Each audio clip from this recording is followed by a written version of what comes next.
ವಿಧಾನಸೌಧದ ಬಳಿ ಹಣ ಸಿಕ್ಕ ವಿಚಾರ ನನಗೆ ಗೊತ್ತಿಲ್ಲ. ಹಣ ಯಾರದ್ದು ಏನು ಅಂತ ತನಿಖೆ ಆಗುತ್ತೆ, ಕಾನೂನು ಬಾಹಿರವಾಗಿದ್ರೆ ಕ್ರಮ ಆಗುತ್ತೆ ಅಂತ ಮಾಜಿ ಮುಖ್ಯಮಂತ್ರಿ ಯಡಿಯೂರಪ್ಪನವರು ಕೂಡ ಸ್ಟೇಟ್ಮೆಂಟ್ ಅನ್ನು ಕೊಟ್ಟಿದ್ದಾರೆ.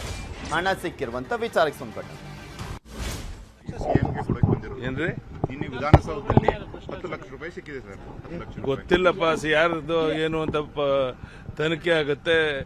ಕಾನೂನು ಬಾಹಿರವಾಗ ದುಡ್ಡು ಇದ್ರೆ ಅವ್ರ ಮೇಲೆ ಕ್ರಮ ತಗೊಂಡು ಇದೆಲ್ಲದ್ರ ಬಗ್ಗೆ ಇನ್ನಷ್ಟು ಮಾಹಿತಿಯನ್ನು ಕೊಡ್ತಾರೆ ನಮ್ಮ ಪ್ರತಿನಿಧಿ ಕೃಷ್ಣ. ನೇರ ಸಂಪರ್ಕದಲ್ಲೇ ಇದ್ದಾರೆ. ಕೃಷ್ಣ, ನೋಡ್ತಾ ಇದ್ವಿ, ಆಮೇಲೆ ಯಾವ ಸರ್ಕಾರದಲ್ಲೂ ಭ್ರಷ್ಟಾಚಾರ ರಹಿತವಾಗಿ ಆಡಳಿತ ಮಾಡಿರುವಂತಹ ಒಂದೇ ಒಂದು ಉದಾಹರಣೆ ಅಂತೂ ಇಲ್ಲವೇ ಇಲ್ಲ.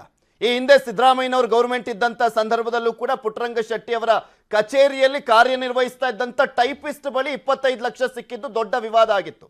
ಈಗ ಬೊಮ್ಮಾಯಿಯವರ ಸರ್ಕಾರ ಇರುವಂತ ಸಂದರ್ಭದಲ್ಲಿ 10 ಲಕ್ಷದ ವಿಚಾರ ಯಾವ ರೀತಿಯಾಗಿ ರಾಜಕೀಯ ಅಸ್ತ್ರ ಆಗಿದೆ ಕಾಂಗ್ರೆಸ್ ಮತ್ತೆ ಜೆಡಿಎಸ್ಗೆ ಗಾಳಿಲ್ ಗುಂಡೊಡಿಯಕ್ಕೆ.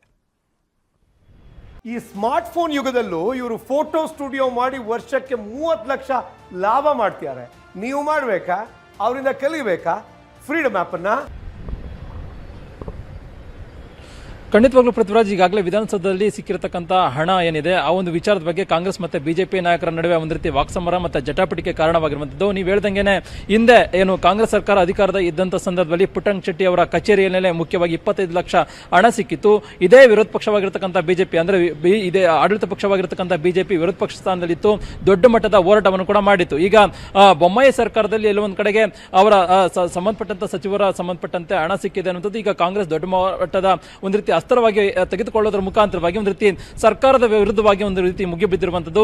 ಈಗಾಗಲೇ 40% ಕಮಿಷನ್ ಆರೋಪ ವಿಚಾರದ ಮುಖಾಂತರವಾಗಿ ಕಾಂಗ್ರೆಸ್ ದೊಡ್ಡ ಮಟ್ಟದಲ್ಲಿ ಇಡೀ ರಾಜ್ಯದಂತ ಹೋರಾಟವನ್ನ ಮಾಡ್ತಾ ಇದೆ. ಇದಕ್ಕೆ ಸಾಕ್ಷಿ ಸಿಕ್ಕಂತೆ ಈಗ 10 ಲಕ್ಷ ಹಣ ಸಿಕ್ಕಿರುವಂತದ್ದು ಇಲ್ಲ ಒಂದ್ ಕಡೆಗೆ ಮುಖ್ಯಮಂತ್ರಿಗಳಿಗೆ ಮತ್ತೆ ಈಗಾಗಲೇ ಸಿಸಿ ಪಟೇಲ್ ಅವರಿಗೆ ಕೊಡೋದಕ್ಕೂ ಕೂಡ ಇದು ಮುಂದಾಗಿದ್ದಾರೆ ಅಂತ ಕೂಡ ಕಾಂಗ್ರೆಸ್ ನಾಯಕರ ಆರೋಪವಾಗಿದೆ. ಅದರ ಜೊತೆಗೆ ಮಾಜಿ ಮುಖ್ಯಮಂತ್ರಿ HD ಕುಮಾರಸ್ವಾಮಿ ಅವರು ಕೂಡ ಒಂದು ರೀತಿ ಕಡ್ಡಿ ಮುರಿದಂತೆ ಒಂದು ಆರೋಪವನ್ನು ಕೂಡ ಮಾಡಿದ್ದಾರೆ. ಈಗಾಗಲೇ ಇದಕ್ಕೂ ಕೂಡ ಮುಖ್ಯಮಂತ್ರಿಗಳು ಸ್ಪಷ್ಟನೆಯನ್ನು ಕೊಟ್ಟಿದ್ದಾರೆ. ಇದು ಯಾವುದಕ್ಕೂ ಕೂಡ ನಮಗೂ ಅದಕ್ಕೂ ಸಂಬಂಧ ಇಲ್ಲ, ಈಗಾಗಲೇ ತನಿಖೆ ಆಗ್ತಾ ಇದೆ, ತನಿಖೆ ನಡೀತಿದೆ, ಅದ್ರ ಬಗ್ಗೆ ಸೂಕ್ತವಾದ ಕ್ರಮ ಆಗುತ್ತೆ ಅನ್ನೋ ಮಾತನ್ನ ಮುಖ್ಯಮಂತ್ರಿಗಳಾಗಿರ್ಬೋದು ಮತ್ತೆ ಸಂಬಂಧಪಟ್ಟಂತ ಸಚಿವರಾಗಿರ್ತಕ್ಕಂಥ ಸಿಸಿ ಪಟೇಲ್ ಅವರು ಕೂಡ ಹೇಳಿದ್ದಾರೆ. ಆದ್ರೆ ಈಗ ಮುಖ್ಯಮಂತ್ರಿಗಳು ಕೂಡ ಈಗ ತಿರುಗೇಟು ಕೊಡುವ ಒಂದು ಕೆಲಸವನ್ನ ಮಾಡ್ತಿರುವಂತದ್ದು. ಅಂದ್ರೆ ಹಿಂದೆ ಏನು ಪುಟ್ಟರಂಗ ಶೆಟ್ಟಿ ಅವರಿಗೆ 25 ಲಕ್ಷ ದುಡ್ಡು ಸಿಕ್ಕಿತ್ತು, ಆಗ ಸಿದ್ದರಾಮಯ್ಯ ಅವರಿಗೆ ಯಾವ ನೈತಿಕತೆ ಇತ್ತು, ಅವ್ರನ್ನ ಸಂಪುಟದಿಂದ ತೆಗೆದುಕೊಂಡು ಅವ್ರು ವಾಪಸ್ ಸಂಪುಟದಿಂದ ಕೈ ಬಿಟ್ರ, ಅವ್ರ ವಿರುದ್ಧವಾಗಿ ಕ್ರಮವನ್ನ ಕೈಗೊಂಡ್ರ. 40% ಅನ್ನುವಂಥದ್ದು ಉಟ್ಕೊಂಡಿದ್ದೆ ಇಂದಿನ ಕಾಂಗ್ರೆಸ್ ಸರ್ಕಾರದಲ್ಲಿ. ಈಗಾಗಲೇ 25 ಲಕ್ಷ ಸಿಕ್ತು ಅನ್ನುವಂಥದ್ದು 40% ಆದ್ರೆ ಎಷ್ಟು ಲಕ್ಷ ರೂಪಾಯಿ ಆಗ್ಬಹುದು ಅನ್ನೊಂದು ಆರೋಪವನ್ನ ಒಂದು ರೀತಿ ತಿರುಗೇಟು ಕೊಡುವ ಒಂದು ಕೆಲಸವನ್ನ ಮಾಡೋದ್ರ ಮುಖಾಂತರವಾಗಿ ಒಂದು ರೀತಿ ಕಾಂಗ್ರೆಸ್ ನಾಯಕರಿಗೆ ಬಾಯಿ ಮುಚ್ಚಿಸುವ ಒಂದು ಕೆಲಸವನ್ನ ಮುಖ್ಯಮಂತ್ರಿ ಬಸವರಾಜ ಬೊಮ್ಮಾಯಿ ಆಗಿರ್ಬೋದು ಮತ್ತೆ ರಾಜ್ಯದ ಬಿಜೆಪಿ ನಾಯಕರು ಮಾಡ್ತಿರುವಂತದ್ದು.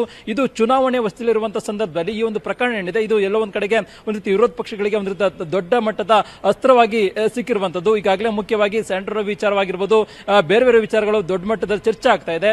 ಇಂತಹ ಸಂದರ್ಭದಲ್ಲಿ ವಿಧಾನಸೌಧದಲ್ಲಿ 10 ಲಕ್ಷ ದುಡ್ಡು ಸಿಕ್ಕಿರುವಂತದ್ದು ಅದೇನು ಸಾಮಾನ್ಯ ಅಲ್ಲ. ಯಾಕಂದ್ರೆ ಶಕ್ತಿ ಸೌಧ ಅನ್ನುವಂಥದ್ದು ವಿಧಾನಸೌಧ, ಯಾವುದೇ ಕಾರ್ಯಕ್ರಮ ಆದ್ರೂ ಕೂಡ ಯಾವುದೇ ಆಡಳಿತ ಆದ್ರೂ ಕೂಡ ಇಲ್ಲಿಂದನೇ ನಡೆಯುವಂತದ್ದು. ಇದು ಇಲ್ಲ ಒಂದ್ ಕಡೆ ಈ ಒಬ್ಬ ವ್ಯಕ್ತಿ ಹಣವನ್ನ ಯಾರಿಗೆ ಕೊಡೋದಕ್ಕೆ ತಂದುಕೊಂಡಿದ್ದ, ಏನಾದ್ರೂ ಸಂಬಂಧಪಟ್ಟಂತ ಸಚಿವರು ಕೊಡೋಕೆ ತಂದಿದ್ನ ಅಥವಾ ಬೇರೆ ಏನಾದ್ರೂ ಉನ್ನತ ಮಟ್ಟದ ಅಧಿಕಾರಿಗೆ ತಂದಿದ್ನ ಅನ್ನುವಂಥದ್ದು ಸಹಜವಾಗಿ ಸಾರ್ವಜನಿಕ ವಲಯದಲ್ಲಿ ಸಾಕಷ್ಟು ಕುತೂಹಲಕ್ಕೆ ಎಡೆ ಮಾಡಿಕೊಟ್ಟಿರುವಂತದ್ದು. ಹೀಗಾಗಿ ಇದೇ ಒಂದು ವಿಚಾರವನ್ನು ಇಟ್ಕೊಳ್ಳೋದ್ರ ಮುಖಾಂತರವಾಗಿ ಬರುವಂತ ದಿನಗಳಲ್ಲಿ ಮತ್ತಷ್ಟು ರಾಜ್ಯ ಬಿಜೆಪಿ ಸರ್ಕಾರವನ್ನ ಒಂದು ರೀತಿ ಮುಜುಗರಕ್ಕೆ ಈಡು ಮಾಡುವಂತ ನಿಟ್ಟಿನಲ್ಲಿ ಕಾಂಗ್ರೆಸ್ ನಾಯಕರು ಒಂದು ರೀತಿ ಅಸ್ತ್ರವಾಗಿ ತೆಗೆದುಕೊಂಡಿರುವಂತದ್ದು. ರಾಜಕೀಯವಾಗಿ ಮುಜುಗರ ಆಗಿರೋದು, ಆದ್ರೆ ಹಿಂದೆನೂ ಕೂಡ ಇದೇ ರೀತಿಯಾಗಿ ಪ್ರಕರಣಗಳಾಗಿರುವಂತ ಹಿನ್ನೆಲೆಯಲ್ಲಿ ಇದನ್ನ ಅಲ್ಲಿಗೆ ತಣ್ಣಗೆ ಮಾಡ್ಬಿಡ್ತಾರೆ ಬಿಜೆಪಿ. ಈಗ ಆಲ್ರೆಡಿ ಅದೇ ವಿಚಾರಕ್ಕೆ ಸಂಬಂಧಪಟ್ಟಂತೆ ಕಾಂಗ್ರೆಸ್ ನಾಯಕರನ್ನು ಕೂಡ ಪ್ರಶ್ನೆ ಮಾಡಿದ್ರು. ನೋಡೋಣ ಏನಾಗುತ್ತೆ ಅಂತ. ಥ್ಯಾಂಕ್ ಯು ಕೃಷ್ಣ, ನಿಮ್ಮೆಲ್ಲ ಮಾಹಿತಿಗಾಗಿ.